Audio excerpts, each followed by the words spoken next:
Morning, evening, afternoon everyone. It's Lee from Magnetic North Magnet Fishing, and today I'm not going to be magnet fishing, but I'm doing a walkabout to see some potential sites and tell you a bit about the history along the way and find some areas that are going to be magnet fished. So back with you shortly. So we're in Sheffield, and where I'm starting, it's near this statue of Queen Victoria, British Queen, and that's dedicated to Queen Victoria when this park opened in the 1870s, 1880s. So the ice is starting to melt, and this is the River Porter that runs from Derbyshire through down parts of Sheffield into Sheffield and joins the River Sheaf. Here again, where it goes down to several weirs, and as you can see it's very shallow in there, but there has been bits found mudlarking in the past, bottles, things like that. So as you can see, it's still quite icy and slippery along the paths, but in this particular parkland it's quite an industrial area, and the river's natural. It has been culverted at various parts just to harness the power of the water, and along this valley there has been a number of water mills, water wheels, sickle knife works, grinding wheels, and all very important from about 1500 to 1900 in date. And just down this particular path now, an American Flying Fortress bomber came over this park here, narrowly missing children playing at the time, and sadly it was so badly damaged that most of the crew had already been killed on the missions in World War II. And as it came over this area to avoid the local houses and the children in the park, it flew straight into the hillside, and sadly when it crashed it burst into flames and the rest of the crew was actually killed. So here we have the memorial board that tells you all about the mission and the crew, some of the medals that were won, and there is a picture of it at the time, and this was the crew members. So just up here we have one memorial there,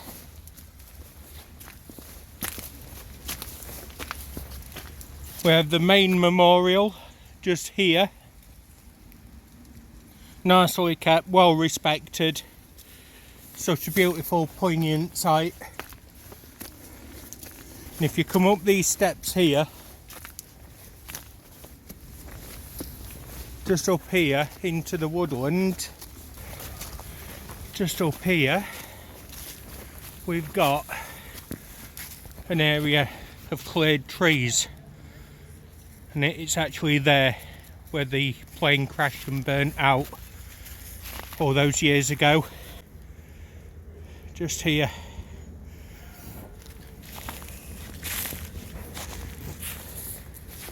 And the river's just down there,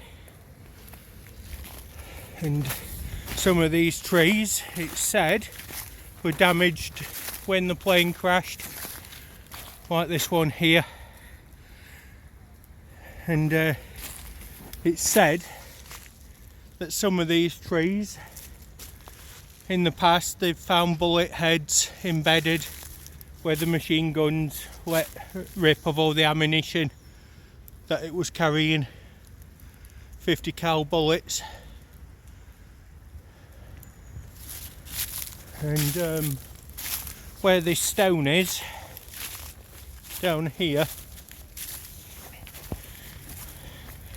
there was part of a tail wheel section just over there. So that's the area. It's very small, but when you've got a Flying Fortress bomber crashing into it, you can see that's why there's trees and that missing and damaged. And there's the memorial plaque. 22nd of the 2nd 1944 was the date of the crash, and there's the names of the people that died on the mission and in the crash.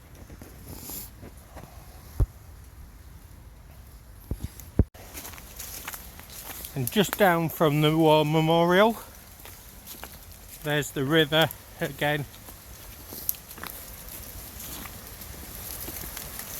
And then this here is known as the stepping stones, and this was used 1880 through to recent days. We've got very deep water either side. I just wonder how many people fell in there over the years. There we go, and there's the park over there. Now I have been in this bit of water, and there was evidence of broken bottles and that in the past, all from the 1890s, 1900. So this is the area what I'm going to be walking down now, and I'll show you what else is around here. So you've got an old footpath down there. So this river has always been walked by people. As you can see, it's quite rocky. We've got little weirs, and you would have had a lot of people coming down to paddle and wade in there and dip their feet during the summer months over the years. Just over here, just here, there's some original stonework from an earlier bridge that crossed the site, and the moderner bridge has just been put up there in the 1980s, 1990s. And people used to sit here having picnics and just enjoying the water, and as you can see, it is rather clean, and it's looked after very well. And here we've got one of the waterfalls going down from the old mill dam up at the top there. And this here is the old mill dam, and as you can see, it's currently frozen. And at the back side of the pond over on the other side of the park there used to be an old building, and this is where they used to make old tools and grinding, sickles, knives, things like that, many years ago. So thankfully they have got the warning signs out as well, so that's always good to see. And we've got just down there the river again, and embankment down there where mudlarking has took place in the past.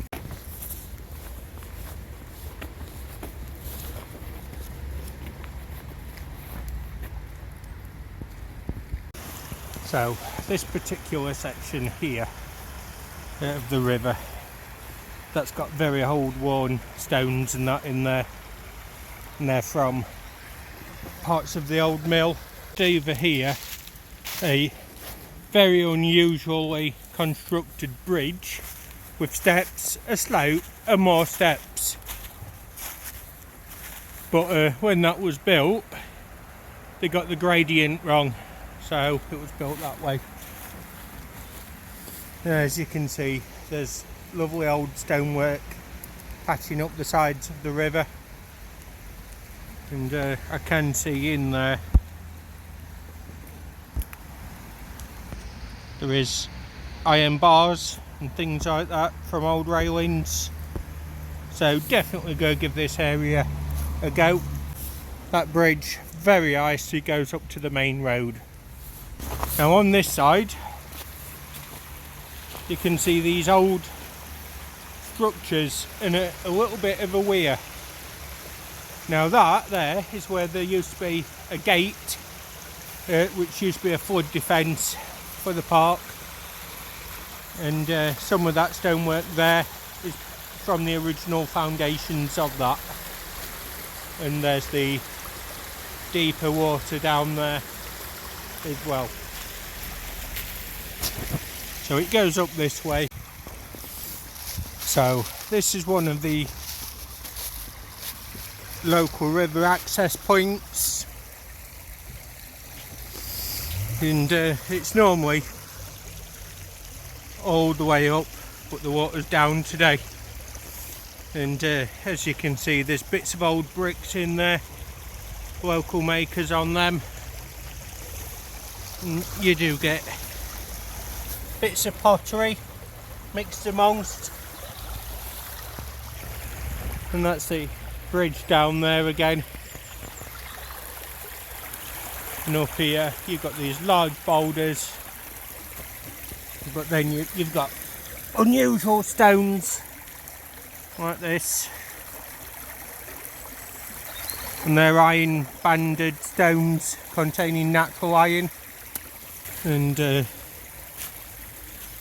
as you can see, the water is still very clear in there. So just here we've got a overflow area, a nice little bricked culvert with stone underneath. That's all going to be Victorian in date, and one of the old original stone built weirs.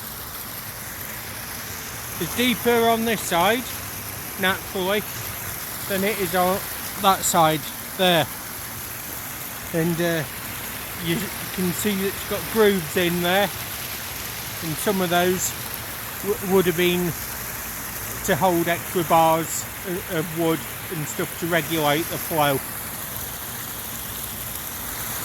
So we'll walk up along there. So at this point here, there's another remains of a structure just there.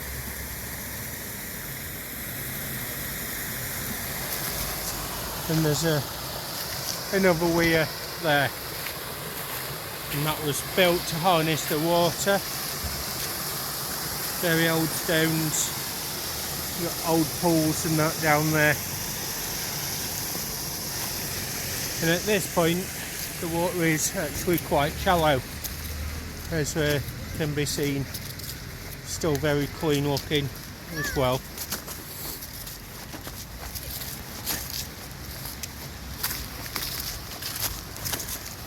And just to the side here, where this stone is here, just there, we've got the remains of a Victorian drain from the 1890s.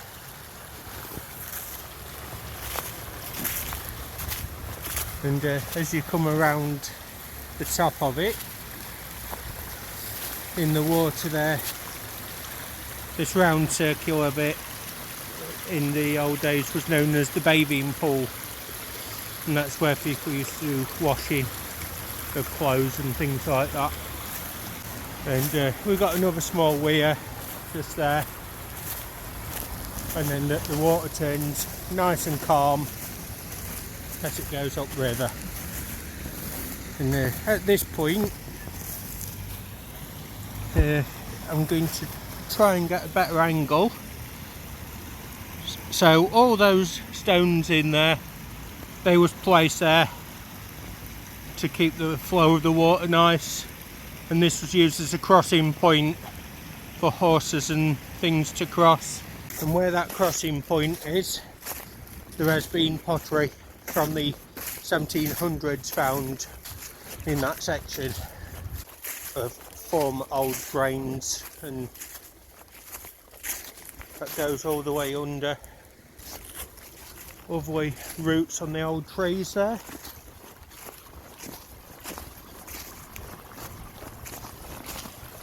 And shortly we're coming up to another area where there's another dam as well.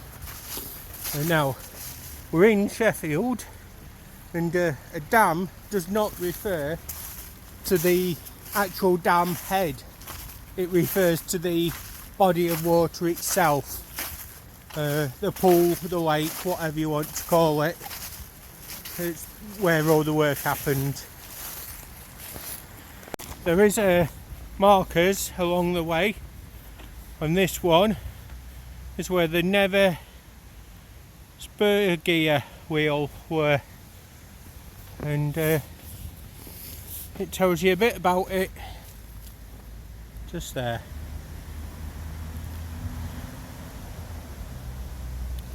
So there'd have been a massive water wheel here,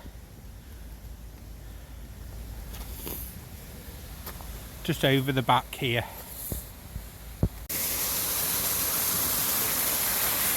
And this is a waterfall coming in, goes under the path, and it joins the river down there. That is another old water source and beck, which has been used for hundreds of years. And just there we've got the continuation of the river. Again, still very shallow in them parts. And just over here, going under the main road, we've got another stream connecting into the river, and we've got the old sewage system from 1870. And some bits of carved stone there, they're going to be original. Now this island, what's in the middle here, that was known as Decoy Island, and back in the 1910 era, there used to be people resting on this embankment, and they'd shoot game birds, ducks that were on there as extra sources of food at the time. And it's quite a big inhabited place with birds still today, and currently looking very nice with the old trees and the snow. Now the river is just down there, so not very far. Now there is plenty of benches along this walk for you to sit on as well.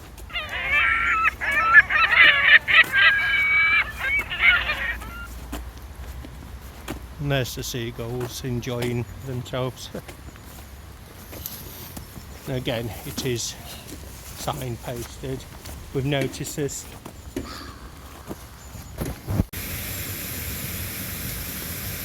So this applies to any rubbish, including any metal or pottery, glass that's found.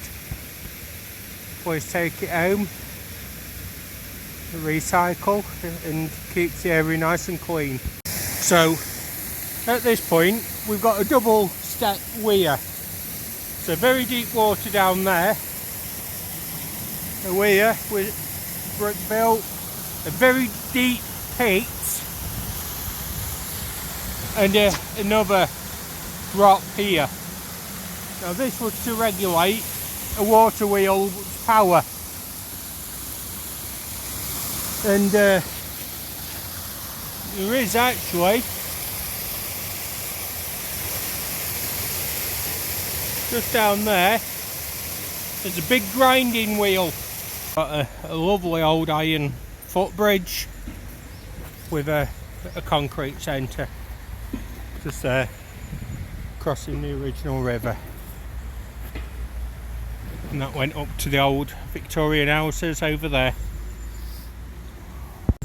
And as we come up here, we've got the bridge that's culverted with the main road and the river nicely passing underneath, just there.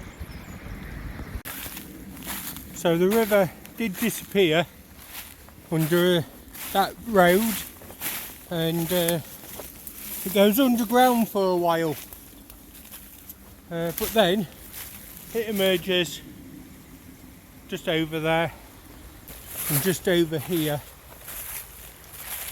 you've got a culvert coming down from another dam up there, and in here you can see bits of old wood and trees, more structures.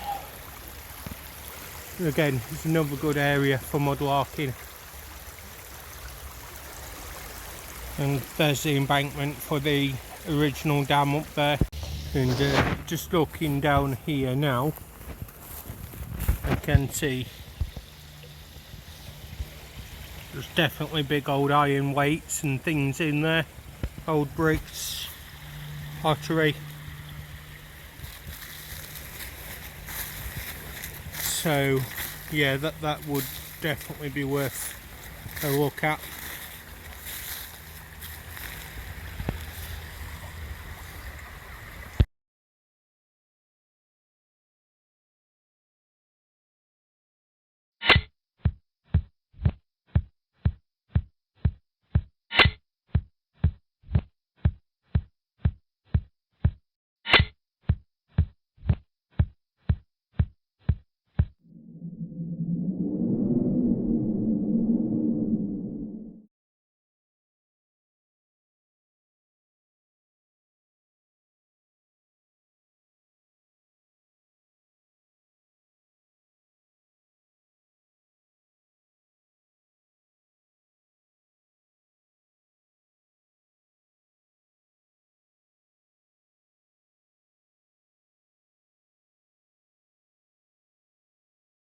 And unfortunately the weather has actually drained my battery, so I'm going to have to log off now, and this will be part one of 2 parts of a video, and the next part I'll actually include doing a bit of magnet fishing, show the finds as well, tell you more history of the area.